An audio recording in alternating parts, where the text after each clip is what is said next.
பலாப்பழத்தை சாப்பிட்டு கையை கழுவிட்டு இப்படி வெளியே எட்டி பார்த்தா அடுப்பு, அதுக்குள்ளே நெருப்பு. உடனே பகீர்னு பற்றிக்கிச்சு பழைய நினைவுகள். அள்ளி கொண்டாங்கடா அள்ளின்னு சொல்லிட்டு பலாக்கொட்டையை அள்ளி நெருப்பு கொஞ்சம் நெருப்பை வெளியே தள்ளிட்டு பலாக்கொட்டையை அள்ளி கொட்டினோம். ஆனால் நெருப்பு என்னமோ கொஞ்சமாக தான் கிடந்துச்சு. ஆனால் நம்ம வயிறு வங்க கடலாச்சே, வாய் வாய்க்காலாச்சே, என்ன பண்ணுறது?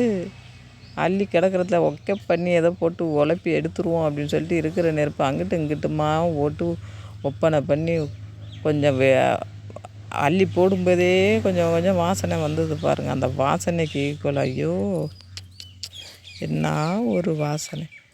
இங்கிட்டும் அங்கிட்டுமா போட்டு நிரவி விட்டு அப்படியும் இப்படியுமா அந்த பலாக்கட்டை ஒரு பக்கம் போட்டது முன்னாடி அடுப்பு ஓரமாக கிடக்கிறதெல்லாம் வாசனை வர ஆரம்பிச்சிச்சு. மிஞ்சி போனால் ஒரு 2 நிமிஷம் தாங்க, அதுக்கு மேலாம் எடுத்துக்காதுங்க. அது அங்கிட்டும் இங்கிட்டுமா கிடந்த இழுத்து விட்டு ஒரு பக்கமாக ஒரு வழியாக கொஞ்சோண்டு பலாக்கட்டை கருவுன வாசனை வந்துருச்சு. டமால் டுமால்னு வெடிக்கவும் ஆரம்பிச்சிருச்சு.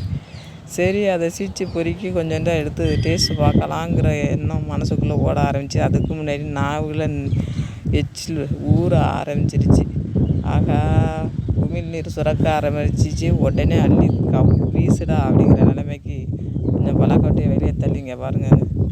கொஞ்சம் தான் வந்துருக்கு, நிறையெல்லாம் வேகலை. மீது எல்லாத்தையுமே இருக்கிற நெருப்பை போட்டு மூடி வச்சுட்டு இங்கிட்டு வந்தாச்சு. ஒரு வழியாக வந்து அந்த பலாக்கொட்டையை அப்படி எடுத்து நகர்த்தி வச்சு உள்ளங்கையில் வச்சு ஒரு அமுக்குனோம்னா தமாலும் ஒரு பக்கம் வெடிக்கும். வெடித்த பிறகு அந்த பலாக்கொட்டையை கொஞ்சம் கொஞ்சமாக சூடு தாங்கலைங்க. இருந்தாலும் பரவாயில்ல, அது வரைக்கும் வயிறும் வாயும் கேட்கலையே. அதனால் பக்குன்னு உரிக்க ஆரம்பித்தாச்சு. உரித்து ஒரு ஓரமாக ஒரு வழியாக வச்சாச்சுங்க. வச்ச பிறகு அதை பார்த்தா பாதாம் வேணா பாதாம். நம்ம பலாக்கொட்டைக்கு பிறகு தாங்க அந்த பாதாமெல்லாம். ஐயோ, வாசனை தாங்க முடியலை. ஆனாலும் சூடு தாங்க முடியலை. அதுக்கு மேலே இருக்குது. என்ன பண்ணுறது? வாயும் மனசும் கேட்க மாட்டேங்குதே. வேகமாக உரித்தாலும் என்ன ஆகும்னு தெரியாமல் உரிச்சிக்கிட்டு ஒரு பக்கம் உரிக்கையில ஒரு பக்கமாக மிஷினு ஓட ஆரம்பிச்சிருச்சு. வெளியே தெரியாமல் மிஷினை அரைச்சிட்ருக்கு. இருந்தாலும் பரவாயில்ல. இங்கே பாருங்கள், இலையில் அள்ளி வச்சுருக்கோம். எப்படி இருக்குது பாருங்கள். அப்படியே அந்த கலருக்கு அந்த கருகியும் கருகாமையும் அந்த அது என்ன சொல்கிற பொன்னிறமாக அவ்வளோ ஒரு அழகாக அப்படி இருக்குதுங்க.